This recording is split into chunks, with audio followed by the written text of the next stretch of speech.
迎您来到心灵咒语我的频道，我是星际律师和正平医师王丽慧。今天要来跟各位聊一聊呢，谁来救救窒息的地球？全球的碳排国第1名是中国，那么各位猜一猜第2名是谁呢？事实上第2名是美国。这样一个文明的国家，而且这样子一个已开发的国家，它事实上有2/2的发电公司到现在都还在烧煤炭，而且呢2/2的烧煤炭的公司的碳排放就占了它所有的发电厂里面的4/5，也就是说呢，其他可能有风力发电、水力发电，但是呢，光是这个火力发电烧煤的这几个发电厂就整整占了他们的总发电厂碳排的4/5。美国既然身居全美碳排第2大国，理论上身为全球龙头的美国应该带头做好气候维护，但是呢，在2022年的6月的时候，美国联邦最高大法院出来一则新的判决，直接的公布了它的环保署是一个行政单位，无权去管理各个公司的碳排，也不能要求呢各个公司去做能源的转型。为什么呢？因为他说环保署是一个行政单位，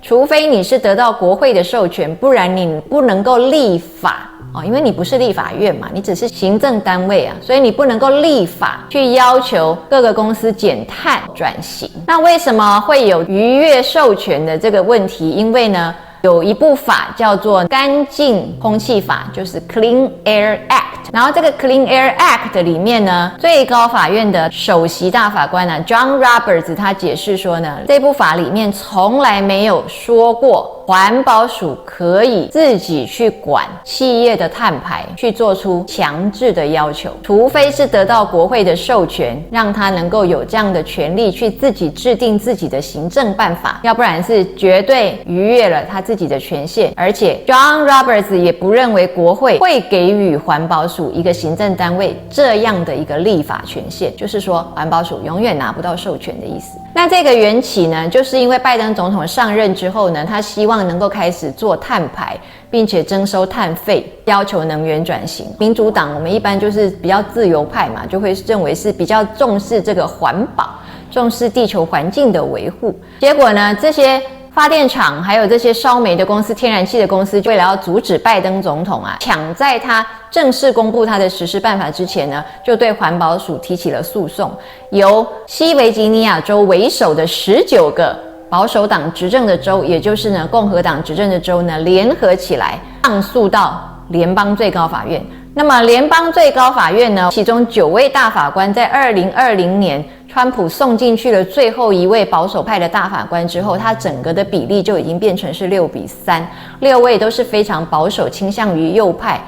不是这么重视环保的，那么只有3位是自由派的。每一次投票下来，不管是堕胎的案子永枪的案子或者是这次的这个气候相关的诉讼全部都是6:3，完全的保守。不可以堕胎，可以继续拥枪，不要把碳排环保这个事情拿来说项。各位这样听就知道，这就是非常类似川普的一个口吻他送进去的大法官的班底都是挺他的跟他是一条路的所以现在变成就是这件事情被权威的期刊 Nature 这个科学界非常有名的期刊称之为是全美15年来影响最深远的气候诉讼，因为这个将来的影响非常的大。在现在全球如火如荼要减碳排，甚至做到碳排净零的这个时候呢，美国这个老大哥竟然是倒退着走。所以拜登总统也说，这个是会帮我们的国家带向一个毁灭性的一个决定因为我们将会失去在全球呢当做权威老大的这个资格，因为呢你的环保策略跟气候策略真的是太落伍了那我们来看一下，在其他的国家呢，在这个碳排放的事情上面是怎样的一个作为我们台湾的话是在2021年全球地球日的时候，蔡英文总统宣布说2050年我们要达到碳排净零，2025年我们要开始开征碳费。所以现在所有相关的企业都必须要把这个碳费的这个成本把它纳入他们的整个预算的考量。在2023年总统大选的时候呢，3位候选人里面唯一只有1位民进党的候选人赖清德先生呢，他有提出来说希望能够在2030年的时候达到24%的碳排减量，其他2位是完全没有琢磨这个议题。那我们看到在2019年的时候，其实北欧的挪威他们就已经对碳排的事情非常的在意，他们呢跟这个印尼签订保护森林林的合作方案。如果印尼可以护住他们的森林，不要一直过度的开发的话，他们愿意呢付出资金啊来资助跟赞助印尼。在2017年的时候，因为印尼的整个森林开发的速度有减缓变慢了，减缓了60%之前就是开发的很厉害啊，改种各式各样的东西，或者是直接就把森林把它铲平啊，盖马路啊，盖庄园这一类的。但是在2017年的时候，因为表现良好，有把森林保留住开发的速度减慢，所以挪威他们就付给了印尼2400万美元以上的奖助金，换算成台币的话，就是大概7亿多的台币啊。所以呢，你看挪威的政府愿意为了这个整个地球的森林的保护付出这样的一个费用。在2020年的时候，我们看到在美国的蒙大拿州，这里有一个非常有趣的一个案件，是16位青少年去告他们的州政府，说他们的州法呢，对于商业的开发呢，已经是违法了，违反了蒙大拿州自己本身的州宪法。因为州宪法里面说，我们全体的州民都有义务要去保护跟维护我们的环境，让下一代有一个健康的生活环境。但是呢，蒙大拿州现在这个州法呢，就是违背宪法，破坏了青少年的健康跟青少年赖以生存的州的环境。那结果这个地方法院还真的判青少年胜诉说这个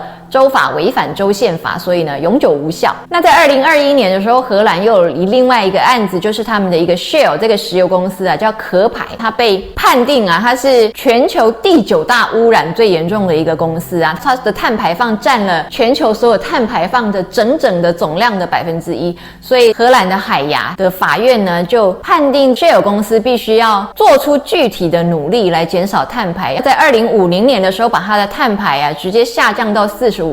这个是一个具体的作为的要求不是说你有降就好了，你必须要直接下降45%。那这个Shell公司当然是非常的头大嘛，所以当年他们就直接把他们的总部从海牙搬到伦敦去了。那这样当然就是一个小插曲不过我们可以看到其他世界上的很多国家真的都非常的努力，那反而是这个全球碳排最严重的第1名中国，第2名美国还在这里没有加速往前进，还在这里开倒车没有一个明显的作为出来。那今天我们要跟各位介绍一下，根据美国的这个海洋总署他们已经在2023年的时候发表，圣婴现象已经重新又开始了它是一个轮回，大概2到7年会轮一次。那所谓的圣婴现象，就是在太平洋的赤道这附近，还有太平洋的东部这附近呢，会因为水温的增高的情形呢，影响到全球的气候，可能会下非常大的丰沛的雨量，或者是呢造成某一些区域呢完全的没有雨的干旱。那么虽然是太平洋的圣婴现象，它的影响绝对不是只有在太平洋。